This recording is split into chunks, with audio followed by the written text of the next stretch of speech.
contract, agreement, or trust relationship with any person, living or fictitious, with the fully informed and willful intent to deprive ourselves or to be deprived by others of any unalienable rights granted to us by the self-existing Creator and guaranteed by the constitutions of the free republics of North America and the United States of America Republic circa 1787.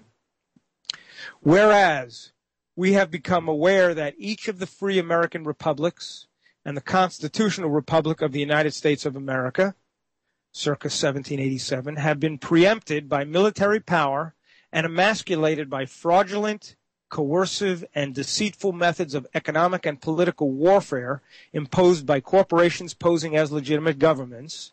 Therefore, we, the sovereign people of the free American republics, do hereby and herewith, number one, assemble under God for all the world to hear and see upon each state's signatories hereto, numbering at least 26 souls, and organize under God as the well-regulated guardians of the free republics.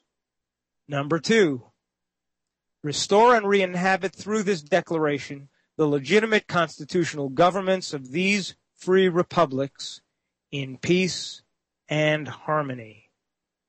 Number three, conclude the era of illicit corporate governance by renouncing, in the presence of the Creator, forever and without contrived ambiguity, all permissions, delegations of authority, and grants of attorney, real or imagined, to corporations posing as legitimate governments, in particular the United States Federal Corporation and all subdivisions thereof.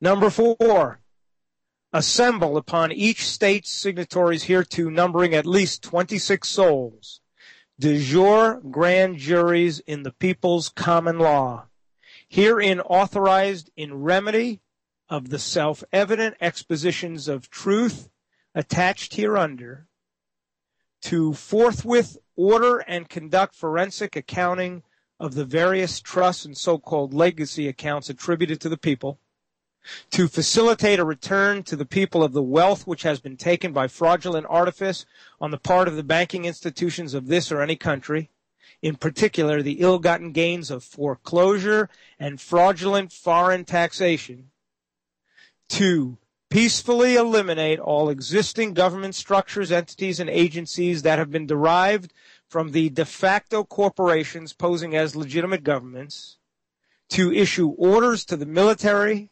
police, and corporate powers of the land and sea to enforce our divine rights to such lawful government as was already ensured by our constitutions, and restore de facto actors to lawful de jure capacity duly confined by the constitutions of these republics, and replace the non-compliant, thus restoring to each and every American their in-law, dry land, divine rights of birth, and the fruits of their individual and ancestral labor as quickly, efficiently, and discreetly as possible, without causing undue alarm or stress, and without malice for anyone.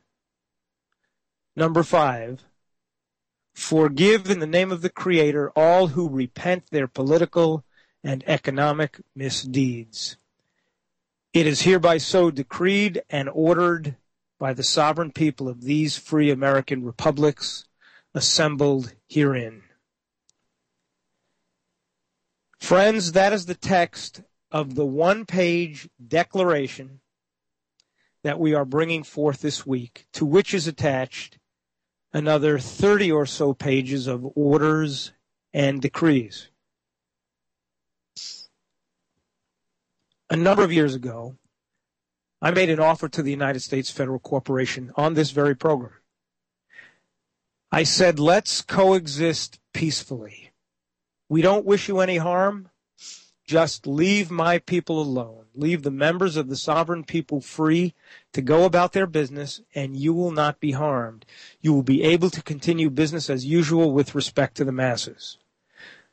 By the way, for those new listeners to the program who are unfamiliar with the United States Federal Corporation, I suggest you might want to Google 28 U.S.C. 3002. That's 28 U.S.C. 3002. And scroll down to paragraph 15 where it defines the term United States as a federal corporation, which, contrary to opinions from attorneys at law, is a term that is applied to all statutory law because you cannot use a term differently in one statute than in another. U.S. Inc.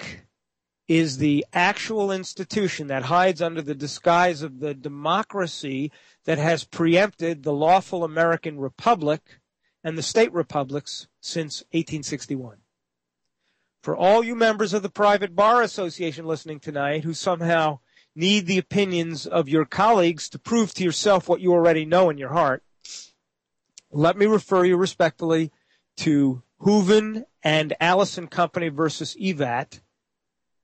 The authority is 324 U.S. 652. Clearfield Trust Company versus United States, 318 U.S. 363 through 371. And, of course, the dissenting opinion of Justice John Harlan in Downs versus Bidwell, 182 U.S. 244. Those are all citations of the de facto United States Supreme Court, ladies and gentlemen, as opposed to the de jure institution, the one Supreme Court. Excuse me. Anyway, for the rest of the audience who are not attorneys at law, I do apologize for giving even the slightest attention, the slightest energy to private corporate regulations written by and on behalf of and for the profit and benefit of U.S. Inc.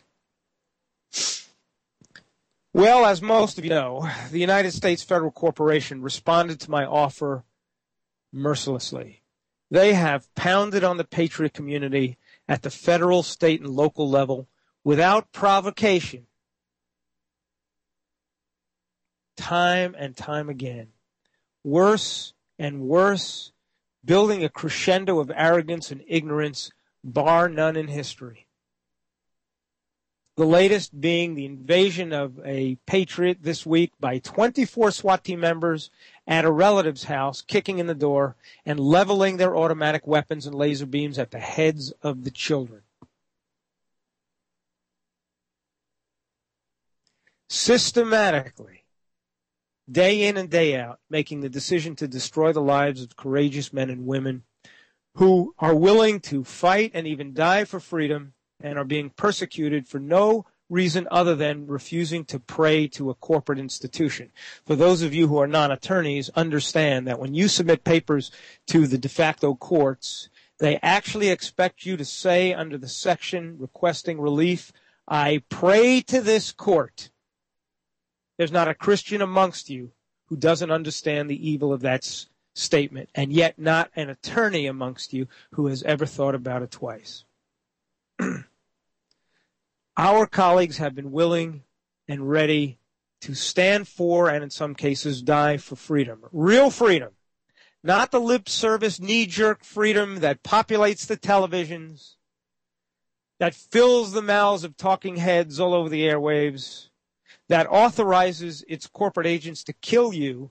Yes, kill you if necessary on the roads and byways of America if you should refuse to exhibit a state-issued piece of ID. A simple piece of paper that confesses you're a subject-class citizen. Refuse that and expect to have your window blasted out, dragged out, pounded on the ground, and possibly killed. Not the kind of freedom that indicts